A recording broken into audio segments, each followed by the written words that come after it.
Hello friends, आप देख रहे हैं भारती आईएएस यूट्यूब चैनल और मैं मनीष भारती आपका स्वागत करता हूं। फ्रेंड्स, आप लोगों के डिमांड पे जो आप लोगों का बहुत ज़्यादा मैसेज आ रहा था, तकरीबन मैंने देखा है 200 से ऊपर मैसेज है कि फर्स्ट ईयर का तो मैंने बता दिया था कि एमएसडब्ल्यू और एमएसडब्ल्यूसी बीएसडब्ल्यू इन चीज़ों का जनरल कैसे बनाया जाता है। बट सेकेंड ईयर का अभी तक नहीं कहीं यूट्यूब पे अपडेट है, तो आप लोग मैसेज कर रहे थे। तो इस प्रॉपर वीडियो में मैं आपको बताने जा रहा हूँ कि फील्ड वर्क जनरल जब आप बनाते हो तो सेकेंड ईयर का, यानी कि MSW master of social work and master of social work and in counselling, तो इसके जनरल कैसे बनाते हैं ये मैं आपको इस वीडियो में बताने जा रहा हूँ। वीडियो थोड़ा सा लंबा हो सकता है, आप बिना स्किप किए हुए देखें क्योंकि आपके लिए बहुत ही यूजफुल है ये इन्फॉर्मेशन। देखिए, इसमें कुछ कंटेंट अलग होता है फर्स्ट ईयर से। जैसे इंट्रोडक्शन तो सेम है, नेचर ऑफ सोशल प्रोसेस, यहाँ केस वर्क एक है। तो केस वर्क जो है मैं आगे बताऊंगा क्या है, ये एक बस अलग है। और उसके बाद presentation of practical report, evaluation report by supervisor, grade sheet and agency certificate, ये सेम है। तो देखते हैं कि आगे क्या है। ये सब मैनुअल है, यहाँ आपको कुछ नहीं करना है। ये देखिए, ये इंडक्शन मीटिंग है। जैसे फर्स्ट ईयर में इंडक्शन मीटिंग आपने करा था, बिल्कुल वही करना होगा। उससे पहले जरा मैं आपको यहाँ एक नज़र दिखा देता हूँ कि यहाँ क्या क्या डिमांड किया गया है स्टूडेंट से। जो एमएसडब्ल्यू या एमएसडब्ल्यूसी के स्टूडेंट हैं उनसे क्या डिमांड है। प्रेजेंटेशन ऑफ प्रैक्टिकम रिपोर्ट में आपसे डिमांड किया गया है कि जब आप ये रिपोर्ट तैयार करते हो तो फील्ड वर्क प्रैक्टिकम एक्टिविटीज़ के लिए कम से कम 2 एजेंसी का विजिटिंग आपके पास होना चाहिए और 45 डेज का कंकरेंट विजिट आपके पास होना चाहिए। एटलीस्ट 5 इंडिविजुअल कॉन्फ्रेंस और ग्रुप कॉन्फ्रेंस होना चाहिए और एटलीस्ट 5 केस वर्क होना चाहिए और समरी रिपोर्ट आपके पास होना चाहिए। तो ये इंडक्शन मीटिंग पे मैं आपको दिखा रहा हूँ। ये जो इंडक्शन मीटिंग का है, ये देख रहे हो आप कि ये जब आप फर्स्ट डे क्लास जाते हो तो उसके बाद क्या क्या आपको बताया जाता है, ये ध्यान रखना है। ये सेकेंड ईयर का है इंडक्शन मीटिंग। तो सेकेंड ईयर में जब आप फर्स्ट डे क्लास जाते हो तो आप ऑलरेडी 1 साल क्लास कर चुके होते हो। तो उस वक्त जो आपको बताया जाता है कि आपने सोशल वर्क से क्या सीखा है, कितने एनजीओ में पिछले साल वर्क किया था, इस साल के 2 एनजीओ अलग में जाओगे आप वर्क करने के लिए। तो एज ए सोशल वर्क आप प्रोफेशनली डेवलप्ड होती है आपकी पर्सनैलिटी। जो इन चीज़ों में बताया गया वो आपको लिखना है। उसके बाद यहाँ से ओरिएंटेशन विजिट शुरू हो जाता है। अगेन डेट डालना है, डे डालना है, नेम ऑफ इंस्टीट्यूशन, किस इंस्टीट्यूशन में आप गए थे विजिट के लिए, किस एनजीओ में, वो उसका एड्रेस, उसका ईमेल वगैरह यहाँ, और जो भी उसके स्ट्रक्चर्स होते हैं, जो उस इंस्टीट्यूशन के ऑब्जेक्टिव्स होते हैं, मिशन उसका होता है, चीफ एग्जीक्यूटिव ऑफिसर होता है, बोर्ड ऑफ मेंबर्स होते हैं, टाइप ऑफ वर्क कुछ होता है, ये सब लिखना होता है। Number of staff, geographical area, source of funding उस एनजीओ का क्या है, ऐसे। फिर ये दूसरा ओरिएंटेशन विजिट दूसरे एनजीओ के लिए, तीसरा ओरिएंटेशन विजिट तीसरे एनजीओ के लिए। 3 में आपको करना है, 2 करना है मिनिमम। आप 3 कर सकते हो, 4 5 आप कर सकते हो, आपकी मर्जी। सेकेंड टॉपिक क्या है? सेकेंड टॉपिक है अगेन कंकरेंट विजिट जो फर्स्ट है। इसमें date, time, duration, name of organisation यहाँ नहीं लिखा हुआ, आप लिखोगे FWS यानी कि फील्ड वर्क सुपरवाइजर, यानी कि आपके स्टडी सेंटर के जो टीचर होंगे उनका नाम यहाँ होगा। और नेम ऑफ एजेंसी सुपरवाइजर यानी कि जिस एनजीओ में आप वर्क करने जाओगे उनका यह नाम होगा। उसके बाद प्लान ऑफ द डे, उस दिन का जो आप एनजीओ में गए थे उस दिन का आपने क्या क्या वर्क करा था उसका है। उसके बाद यहाँ परफॉर्मेंस उसका पूरा लिखोगे और लास्ट में एनालिसिस, कंक्लूजन और ऑब्जर्वेशन जो भी आपको लिखना है आप लिख सकते हो। इसी तरह दूसरे दिन का आप देख सकते हो, सेकेंड डेज का है, इसी तरह तीसरे का। ये 45 डेज तक करना है, तो मैं आपको 45 डेज तक का दिखाता हूँ। बिल्कुल ऐसे करना। ये थोड़ा सा जनरल आप देख रहे हो, जनरल के पेज इधर उधर हो गए हैं, थोड़ा सा आपको ध्यान रखना होगा जब आप सबमिट करें। तो ये 45 डेज का मैं आपको दिखाता हूँ। ये 45 डेज तक ऐसे बना हुआ है, 38, 40, 43, 44 एंड 45। तो ये 45 डेज में भी आप देख रहे हो ऐसे ही date, time, duration, name of organisation, FWS के नेम, एजेंसी सुपरवाइजर के नेम और प्लान उसके का क्या है। तो इस तरह से आपको ये 45 डेज का एक ऑब्जर्वेशन करके आपको यहाँ तक पहुँचना होगा। ये 45 डेज आप किसी एनजीओ में वर्क करते हो वही वर्क को यहाँ पर लिखना है। यहाँ फिर एक नया टॉपिक आ जाता है जिसको समझना इस जनरल के लिए बहुत ज़रूरी होता है, वो है केस वर्क। केस वर्क क्या है? केस वर्क होता है कि किसी एक टॉपिक पे, किसी एक मतलब क्लाइंट आप लोग होते हैं आपके और आप सोशल वर्कर हो, तो सोशल वर्क किसी एक क्लाइंट के साथ केस वर्क करते हैं, यानी कि उसके प्रॉब्लम्स को दूर करते हैं, उसके उसके प्रॉब्लम का सॉल्यूशन देते हैं अपने काउंसलिंग के थ्रू। कई इंटरव्यू लेते हैं, कई सेशंस लेते हैं, तो एटलीस्ट 5 डेज का काउंसलिंग करना है। ये ज़रूरी नहीं है कि लगातार हो डेट, ये डेट कई हफ्तों में हो सकता है। जैसे पहला इंटरव्यू हुआ, आपने काउंसलिंग किया, 1 सप्ताह बाद दूसरी सिटिंग पे आपने अपने क्लाइंट से मुलाकात करी, फिर 1 सप्ताह बाद या 10 दिन 15 दिन बाद आपने फिर उन्हें टाइम दिया, फिर क्लाइंट से मिले आप और उनकी काउंसलिंग करी। तो इस तरह से उनकी प्रॉब्लम को एक सॉल्यूशन तक लाना, ये केस वर्क होता है। तो इसमें 5 केस वर्क एटलीस्ट करना है। मैं एक एग्जाम्पल ये केस वर्क का मैंने लिया है, करके दिखाता हूँ मैं।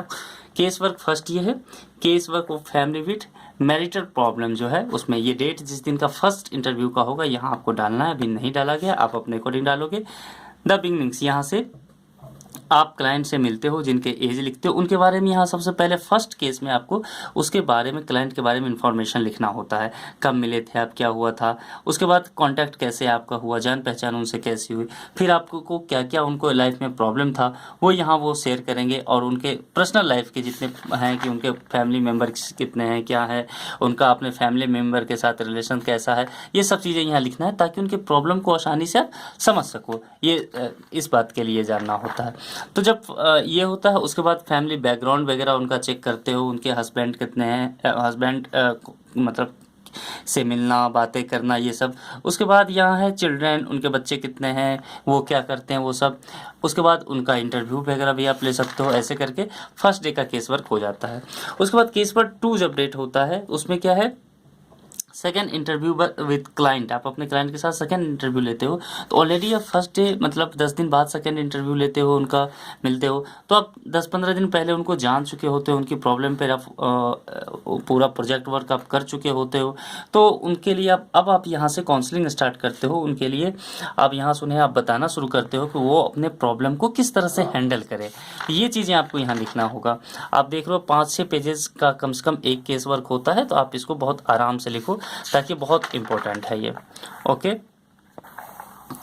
उसके बाद थर्ड इंटरव्यू जब आप होगा, केस वर्क थर्ड डेट आप डालोगे, फिर 10-15 दिन के बाद ये होगा, और ये मीटिंग विद द थेरेपिस्ट। उसके बाद उनको किसी विशेष तरह के मतलब ट्रीटमेंट की रिक्वायरमेंट होगी, उसके लिए आप उनके मीटिंग करोगे।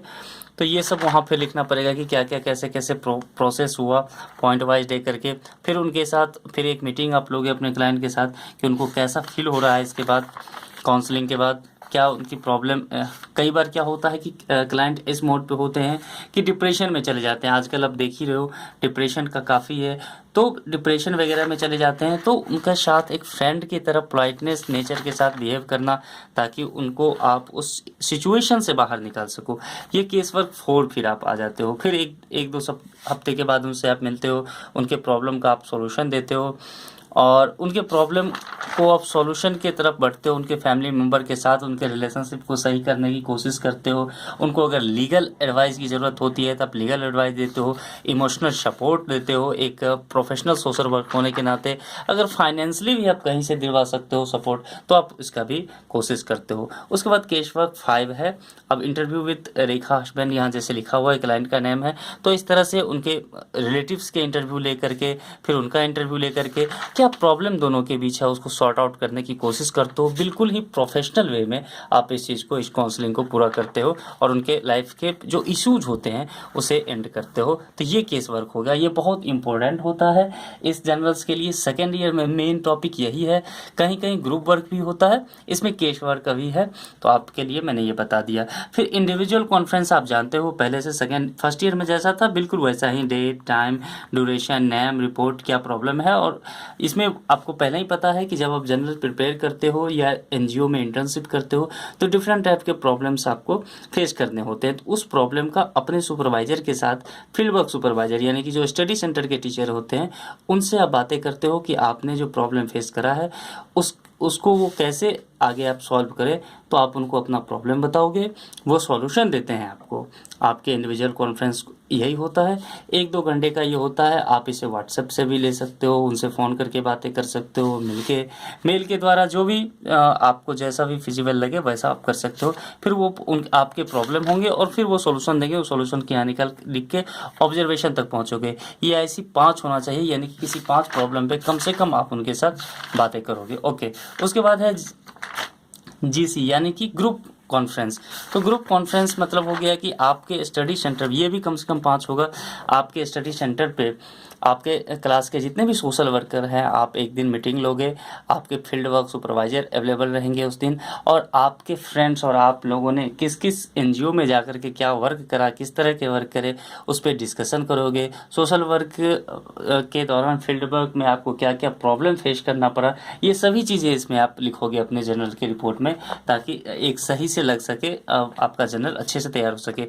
किस डेट को आपने ग्रुप कॉन्फ्रेंस किया, टाइमिंग क्या था, ड्यूरेशन, नेम ऑफ FWS यहाँ ब्लैंक है, आप लिखोगे।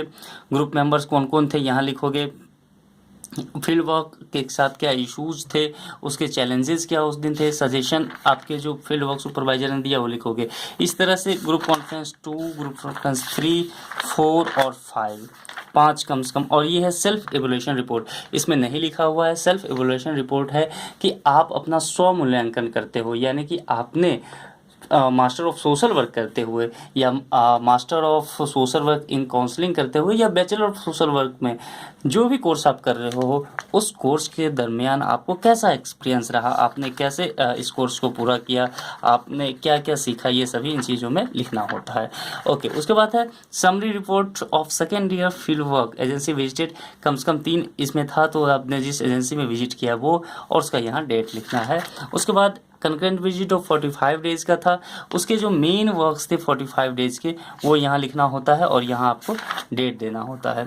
उसके बाद है इंडिविजुअल कॉन्फ्रेंस मिनिमम, जो जहाँ पैलेस है वो यहाँ लिखोगे, टाइमिंग लिखोगे कब हुआ था और डेट कितने तारीख को हुआ था। उसके बाद फिर से ग्रुप कॉन्फ्रेंस मिनिमम 5 है, कहाँ हुआ था ये लिखोगे, टाइमिंग लिखोगे और किस डे को हुआ था। ये इवैल्यूएशन रिपोर्ट ऑफ सुपरवाइजर है, सुपरवाइजर के द्वारा ये ग्लोबल कमेंट्स दिया जाएगा आपके जर्नल पे, आपको इसमें कुछ नहीं लिखना है, ब्लैंक छोड़ के देना है।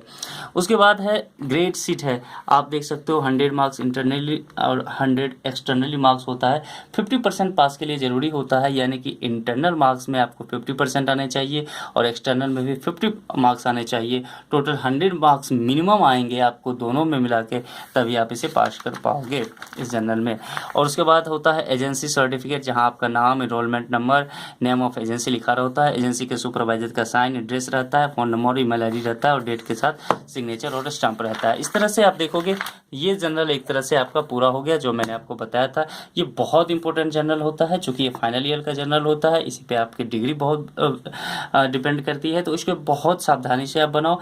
अगर आपको कोई प्रॉब्लम हो जर्नल्स बनाने में, या फिर आपको PDF चाहिए इस जर्नल का, हिंदी इंग्लिश दोनों में अवेलेबल है, BSW का, MSW का, MSWC का, किसी भी ईयर का आपको हिंदी या इंग्लिश किसी भी लैंग्वेज में PDF चाहिए तो आप बेहिचक कांटेक्ट कर सकते हो। डिस्क्रिप्शन बॉक्स में आप चाहोगे, इस वीडियो के डिस्क्रिप्शन बॉक्स में, तो वहाँ मेरे कॉन्टैक्ट डिटेल्स, ईमेल आईडी ये सब दिए हुए हैं, आप वहाँ मुझसे संपर्क करके PDF ले सकते हो और अपने जर्नल लिखने के सफ़र को बहुत आसान बना सकते हो। Thank you friends.